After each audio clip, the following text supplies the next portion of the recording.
Yo, right lads, this is the Geordie Jedi here doing my next game review.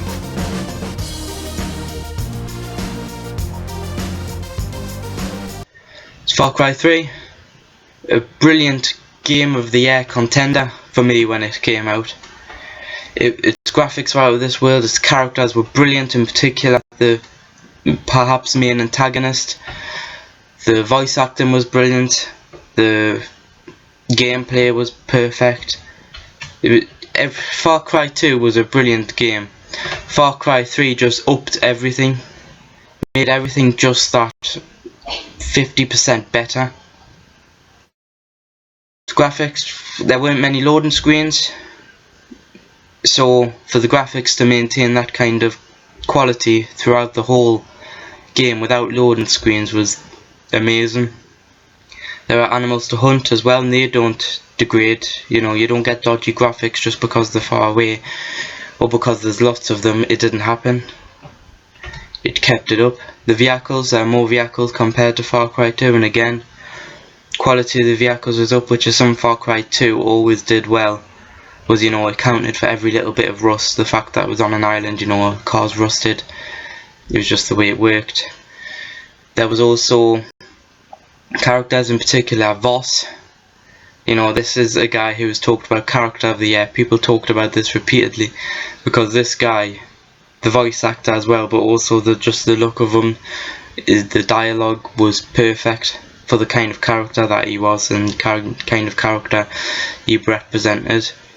Has probably one of my, apart from perhaps the Joker and Batman Arkham Knight, he has probably my favourite quote, which is, you know, do you know the definition of insanity? Of course, based upon Albert Einstein's definition of insanity. So, Ubisoft did a brilliant job at picking Voss in particular. I mean, there's also the character development. Your main character in particular, you know, he starts off as a weakling, you know, as a pussy, a wimp, whatever word you prefer. Eventually goes into a warrior, ends up meeting the tribal leader and the tribesmen, and it ventures into the realm of myth, legend, you know, magic, I suppose, which is a little bit, how to put it, I don't like it so much, personally.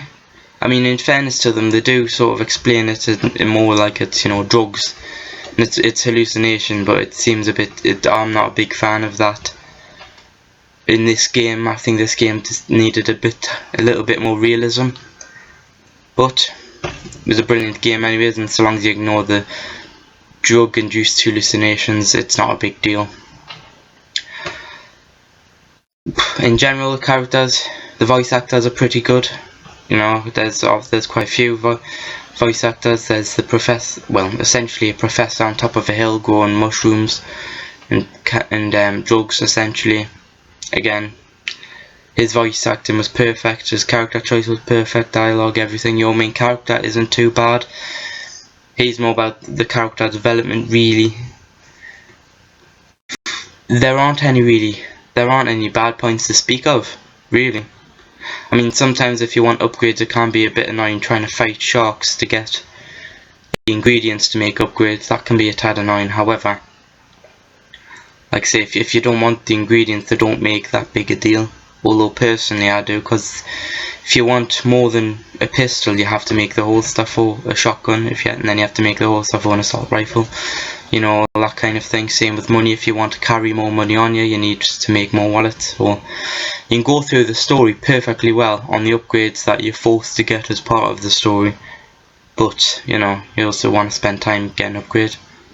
There's also hang gliders, which is a new addition to Far Cry 2. This basically, it's to go long distances, go across island to island without much bother.